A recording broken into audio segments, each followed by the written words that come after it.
should find the key. Straight under this H, I find a B. This is 13. Now, I also, in order to identify what I'm looking for, I have to flip the P. I flip the P and I end up here. A I. Right? That's my key. What is this going to unlock? Let me show you. So now, the central text, which is flanked by Moses and Aaron, still telling me the mirror. In the four corners sit Mark, Matthew, Luke, and John. Now, this is telling me north, south, east, and west. Look for the symbol. Right?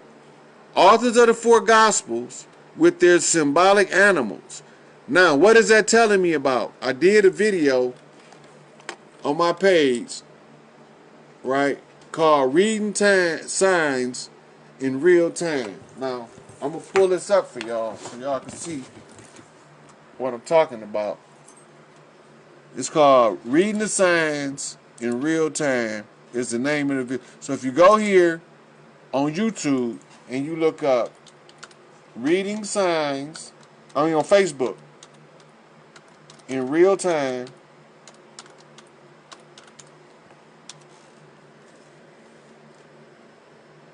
you're going to see a video or two of mine come up. I'm going to show it to you.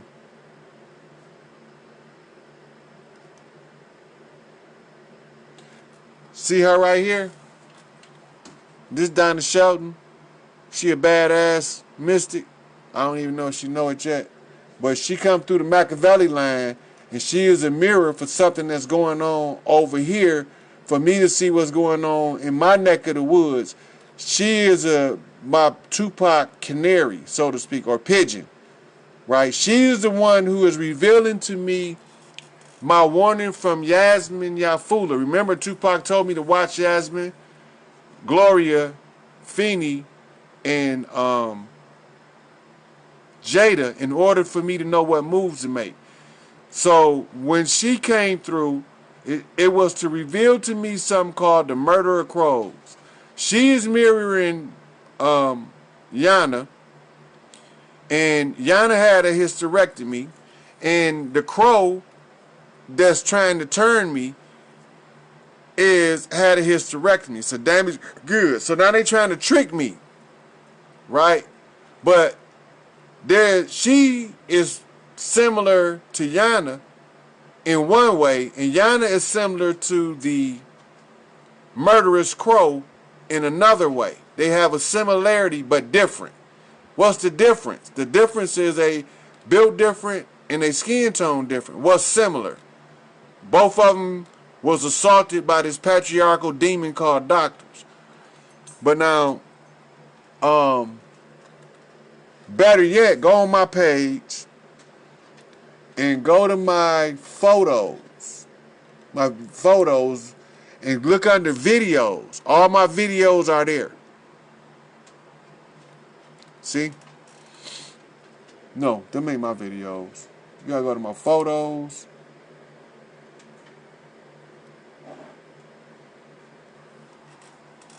I only take them down if I have an incongruency and I'm told, or if I'm told I released too much information too soon, which that's no longer a problem. Now go into my photos. It's not showing my photos. This ain't my shit. Oh, that's why. I still got this. Go home. Alright, go. We was going over the King James thing over here, reading these signs, right? So I wanted y'all to see, this is the picture he describing when he's saying in the four corners sit Matthew, Mark, Luke, and John. Now, what's same about them? We already know the differences. What's the same? The same is that they all supposed to have been disciples of the Christ. All four of them, right? Nope, not true. Matthew was a tax collector. Mark wasn't there. Luke wasn't there. Right? But John was there. Mirrors, y'all. These are mirrors set in place. By triangulating these stories together, using each to bounce off of each other as a mirror, how do I know who to bounce off who? Mark bounces off John as a mirror. Luke bounces off Matthew. Because they got to create what they call a cross, a X. So it's telling you with the cross how to view the sacred geometry that's going to reveal this bullshit to you, right? It said authors of the four gospels. Now notice it used the word gospel, and the word gospel means the spell of the ghost or the spirit spell, the spell of Kingu. So they use these four books to enforce the spell. What spell are you talking about? Well, I'm going to show it to you in the Bible.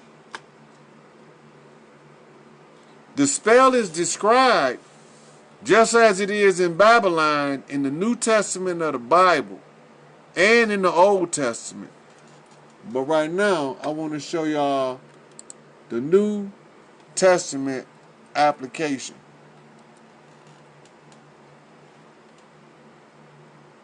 Man, I don't know what to do about this doggone slow-ass internet. Alright, let me see if I go here. Go to Google.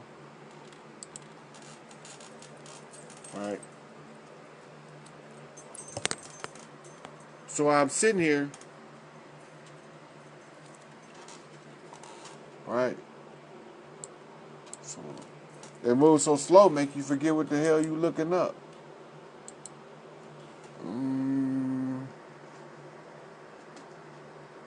Okay, authors of the four gospels with their symbolic animals. Alright, now that's the four quarters. But it's one common animal to all four disciples. Right? One common animal. If I go to my page, I'm going to show you the common animal that's common to every disciple. Just like I did that, I go to here. Wait a minute. I'm going too fast. So this one start 11/11. Today is the 30th. And today, let me do some invites. Today I'm going to be talking about Mexico specifically, but it's going to cause me to jump around in South America, Central America, and the islands down there in order to show information that has to be dealt with in relation to the Hispanic African connection. And we use the term Hispanic, and a lot of what we call Hispanics don't appreciate that term. They'd rather be called Latinos. Then you have those who, if you call them a Latino, they're going to smash you for calling them a Latino. These two terminologies have us kind of confused up here in America where we speak English because we don't know what it's about. We don't know the history of the islands or the people, things of this nature. So in Mexico, we have this giant Giza-like pyramid, and it's called Tiahuanaca in that pyramid complex in Mexico. You also have various tribal groups that had pyramids. The Incas and the Mayans and the Aztecs all were what they call mound builders, or in the ancient language, Didogdamanja, which means the mound builders, or those who build the structures like mountains. And this ties into the Washita nation of Moors, who had a close tie to the Incas and the Aztecas, being that they were settled in an overlapping territory and they had peaceful interactions with one another. Now, the whole Hispanic thing that we're looking at. The whole Latin, Hispanic, Spanish-speaking cultures of the islands, Central America, even some of the French and English-speaking islands down there. All of them have a very, very similar history because the invaders that came there, the invaders that came to Mexico are the same invaders that took over Puerto Rico. They're the same invaders that took over Guatemala, Colombia, Venezuela, Nicaragua. The same invader.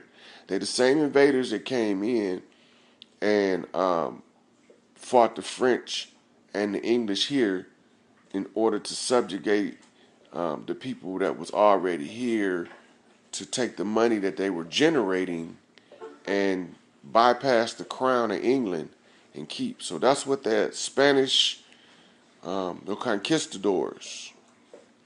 You call them conquistadors, and some of us just simply call them Moors, because we know the history. When you go back to the history books, you find that the Romans were settled by a group of Africans. These group of Africans were very powerful beings, and they were at odds with other Africans. And as the result, as you see in the Quran, Yaqub, or as they say, Allah in the Quran, created man and told the angels to bow to him. All of them bowed except one, Iblis. Well, that wasn't actually his name, but it's a nice cover story. They called him the Ibis, and through years of mispronunciation and years of people not knowing the history, then we accept the garbage that was told to us. And so the Mexicans were conquered by Spaniards, conquistadors. The Guatemalans, the Cubans, Venezuelans, Puerto Ricans, the island of Cuba, all of these people were conquered by the conquistadors. Now, what's been whitewashed out of history by the very same invader who wrote this doctrine called white supremacy. They wrote out of history the description of the Moors that were conquistadors. So they went down there as mulattoes. Now that's what a lot of people don't understand. And we're looking at the European as a prime culprit in white supremacy, never knowing that the whole entire doctrine. I'm going to get to the sickle cell in a minute since you brought it up. Anyway, so they don't want you to know when they say Spaniard, they mean mulatto Moors. When they say Spaniard, when they say conquistador, they mean dark-skinned mulatto Moors. That mean they still mix seed, but they dark like me. I got ancestry that I can trace through France, through Ireland, through Africa, and through the Americas. I can trace my ancestry by reading my DNA, which is how I discovered that I was the Grail King. Is in meditation, I was able to see the travels of the Templars as they concealed a little girl as they carried her across the Atlantic in a ship. And I was able to see from her eyes as if she was me, but she was a grandmother of greats, number of greats. And when you learn how to read your genetic memory, you don't get the same story that history tell you. You actually get the story as your ancestors lived it. And you can trace back to all of your ancestors that's direct descendants. And some of them, if you're good enough with traveling through your genetic memory, can go to what you call offshoot branches by going back far enough, then come forward through the individuals. You can also go into branches of your genetic stock, and you were able to read everything they went through. You were able to actually literally see it like you looking at it on TV. That's that clear out of your own eyes, but your eyes will be closed, but you'll see it. And it doesn't, the texture of the vision is not the same as your day-to-day vision nor your dream vision. It almost kind of reminds you of the texture of the visual effects of a soap opera. Okay, so since she about to go on break, let me see where we at. Okay, so she about to go on break. I'm going to go ahead and touch on the sickle cell thing. Sickle cell is a natural defense against malaria. Malaria is a disease that gets in your bloodstream, and it's a parasite where the body had to determine how to get rid of it. So the body created what they call a sickle cell. The sickle cell's job is to form a blockade in the artery by interlocking in what you call phalanx fashion. So if you want to know how sickle cell works to stop malaria, then you have to study the phalanx, because the cells perform a phalanx to block off the area that the infection or the parasite has been discovered. You catch the disease of malaria from primarily mosquito bites that carry the malaria parasite. Now, it's well known Africans have what they call the recovery factor and the healing factor higher than any other group of people on earth. And this is the reason why Europe had to invade Africa to accelerate their program here in order to get a stronger blood, or a blood that had both the healing and the recovery factor and not just one or the other. Because you had tribes over here that had healing factor, then you had tribes over here with the recovery factor, but then you had tribes over here with both in the DNA. And so the European fear of genetic annihilation is actually to be cut off from the melanated peoples of Earth and not be allowed to obtain those healing factors and recovery factors. But one drop of blood, they are altered permanently. They will not be the same ever again as far as genetic stock is concerned. In other words, they will be given more than what they were to become more than what they are. And so all of this confusion that you see is generated through ignorance. And those who send you to an educational system that is designed to keep you in a perpetual state of ignorance, right? Then that system needs to be changed if you ever want to be free. I am firmly and utterly convinced that all of these people crying for liberation do not really want to be free. I think from what I'm seeing, and it's confusing to me because it doesn't make sense, everybody's asking for the help but won't accept the help. That's just the craziest shit to me. And so I get a couple of knocks, and I got a message from a mama. She wanted me to do a favor for the minister and talk about this.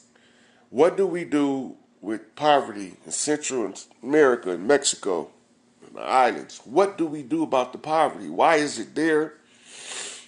And what is the remedy? So that's what mama told me to deal with.